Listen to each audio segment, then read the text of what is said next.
LocalBozo.com is proud to have with us as our guest for an exclusive interview, frontman for Dark New Day, Brett Hestla. Brett, thanks so much for giving us some time today. Thank you very much for having me. Now, before we get going here, help us clear up some of the confusion. With so much uncertainty from the past few years and a new album on the way next month, what is the status of Dark New Day? That's crazy. We never disbanded. We never really broke up, but we all started pursuing other stuff, just to kind of make ends meet and to keep the ball rolling financially in our lives, But Dark New Day was something we said, well, if there's ever an opportunity to get it going again, we'll do it again. So the opportunity arose, and here we are. Now, in what capacity it will be able to function is going to be kind of up to the success of the single. If it's doing well, I think everybody will make some concessions, and we'll start trying to put tours together, and that's what we want to do, at least. Is figure out a way to do these songs live, and to finally, after years and years of trying to get these songs to come out, go support them. No, absolutely. I mean, fans have been clamoring for new material from the band for such a long time. Talk about how the release of New Tradition finally came about and why this was the right time for the album to be released. The release of New Tradition is Goomba, the guys from Goomba Music, had heard some of the demos that we just kind of threw out on iTunes, just to appease some of the fans that had been waiting so long. They heard the material, and they fell in love with what they heard, and had a belief that it could do well. So they called us up, and they're the guys from Goomba are friends of ours from other projects, and from touring. We've known those guys for a bit, and or Will has known those guys for a bit in some capacity, and they called him up and told him what they'd like to do, and Will, of course, was relieved to finally be able to say yes, off, and called us up, and we got together, worked out some details, and here we go.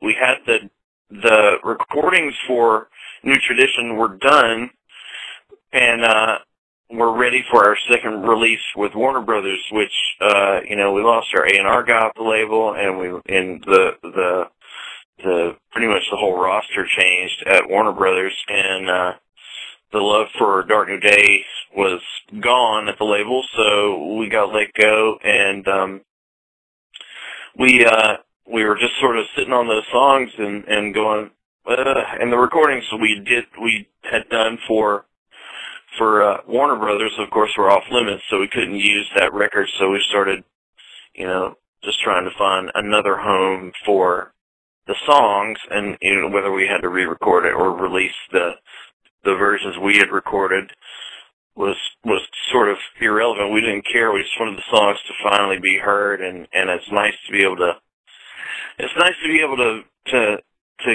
get the emails saying that radio stations are adding it now, and that it is being played. It's like a nice big deep sigh of relief.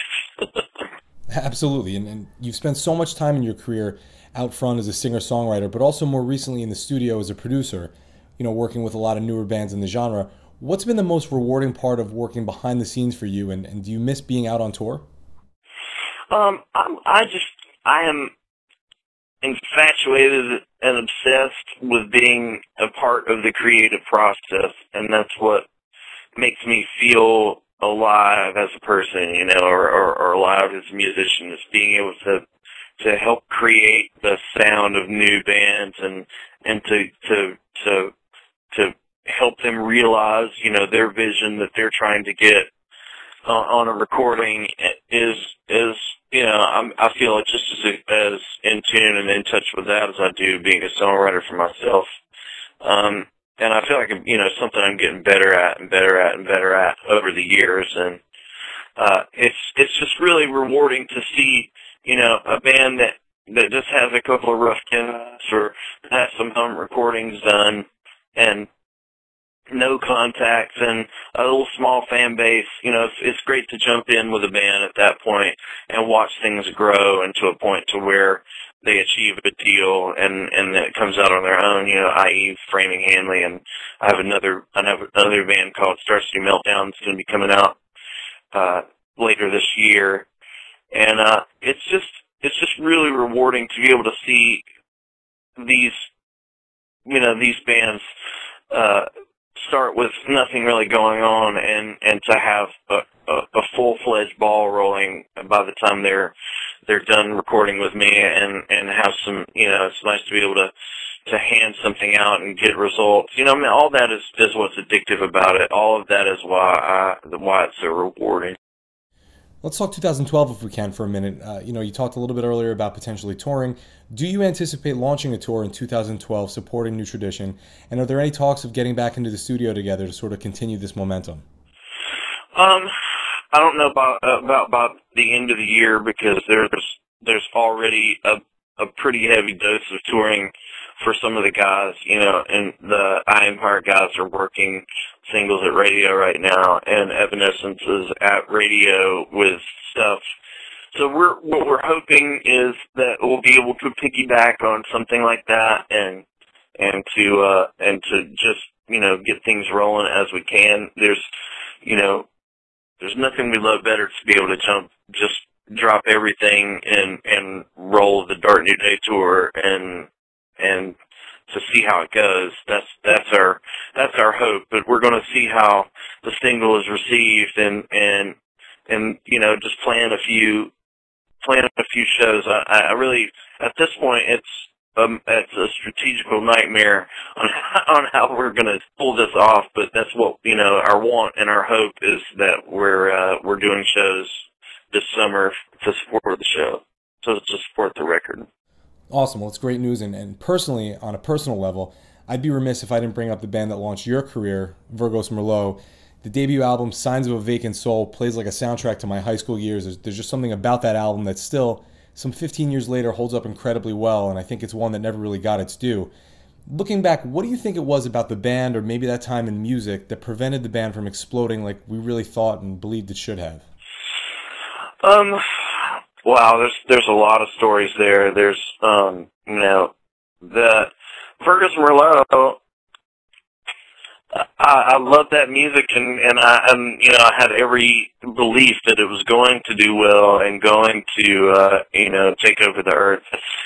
You know, that's where we all were, and I'm not really sure why the music didn't take off better than it did. I was a little bit, you know, disappointed with the song that they chose for the first single because I didn't think it really introduced the rock side of the band to the earth. It was more of a slower song, which was a great song. Game's a great song. I'm not unhappy with that becoming a single. I just thought we could go first with something a little rockier.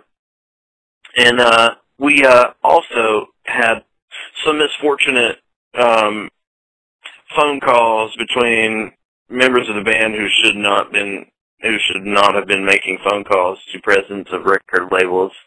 And unfortunately, those calls happened, and things slowed down quite a bit directly after that. So there was a lot of things that we did to ourselves, I think, and some mistakes that were made within the label and within the workings of the band that kind of held us back a little bit. But you know, I'm surprised at how completely steady the fan base of Virgos Merlot has been. They're still there. I still hear from them, you know, on Facebook, and it's crazy that record was so loved by so many people that did get it, though.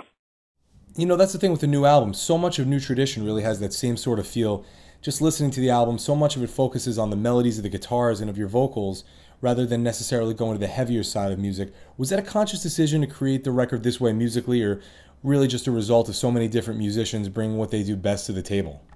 I think it was just Dark New Day becoming a band and not just, you know, with 12 Years Silence, it was sort of collections of work, you know, everybody had a few songs on 12 Years Silence that they'd had in the banks for a while. There were songs that Clint had, that he had written and been working on while he was still in Seven Dust, that he hadn't shown to the band, and we ended up doing some of those songs. And then, I had songs that I was working on for Virgos and stuff that I was working on for after that I brought to the table. And I think the same went for everybody in the band. They brought stuff that they'd been wanting to work on. So it wasn't, 12 Years Silence wasn't necessarily a collection of the band's songs we hammered out and nailed out together. It was more everybody dogpiling each other's songs and doing the best job with those we could in the amount of time we had, because we only had a short stint that we could be together, and we tried to make the most of it by working on the most complete songs.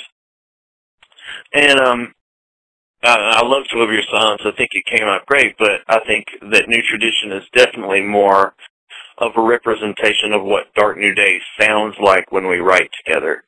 And we had the luxury of being able to sit in a room and take our time, and a long tour, a couple of years of touring to write stuff and to come up with ideas. So the difference in the two records is just us really becoming more of a band, and the guys in the band sort of writing around what I can do and what I sound, the best doing. So. Brett, looking back on a career that's seen you front two prominent bands, produce albums with other artists, and tour with a band like Creed at the time when they were really approaching biggest band in the world status, what time period do you look back on most fondly? Oh man, that's hard. I don't think there's one I look back on better than the other. I mean, the Virgos Merlot thing was great because it was my first, it was my first tour and my first time around the country as a whole. I'd done a bunch of regional touring, but I got to go to Seattle and the Dakotas and Colorado, and it was just, it was a huge moment for me personally, just being able to be out and with my friends and traveling around the country and meeting fans of my music work on private jets and playing on the top of casinos and on the top of the stratosphere in Las Vegas, and helicopters were pointing cameras at me, and it was just that was amazing to be a part of something that was so big and so successful. I was playing to 30,000 huge rock fans every night, so it was amazing there. And then Dark New Day holds a special place because it's truly like the absolute 100% as far as working with the best musicians and the best writers. I mean, Dark New Day is an unbelievable situation to wind up in. Everyone in Dark New Day could carry a band on their own talent alone. Will could be a great drummer for a mediocre band and make them worth watching and worth listening to, So it's amazing. Dark New Day holds the place of, the most fulfilling musical experience that I've ever had. So they all have their own special, their own special little spot in the heart. Yeah, totally understand that. Brett, anything else for the readers of localbozo.com? I would like to thank the Dark New Day fans that are still there and that are still so vocal and still so eager to represent. I'd like to thank them for coming back and being there, and I'd like to invite the people who haven't heard us to check it out. I mean, it's something that we have felt so strongly about and tried on so many ways and so many levels to get this music to the people. So I'm so excited that people are finally going to be able to have it and to see what we worked on for so long. Fans, New Tradition, the long-awaited sophomore album from supergroup Dark New Day, gets its official release on Tuesday, February 28th online and in stores everywhere. And for all the latest news on Dark New Day, you can check out the band's MySpace page at myspace.com/darknewday. Brett Hestla, it's been a pleasure to speak with you today. Best of luck on the new album and in 2012. All right, man. Good luck to you.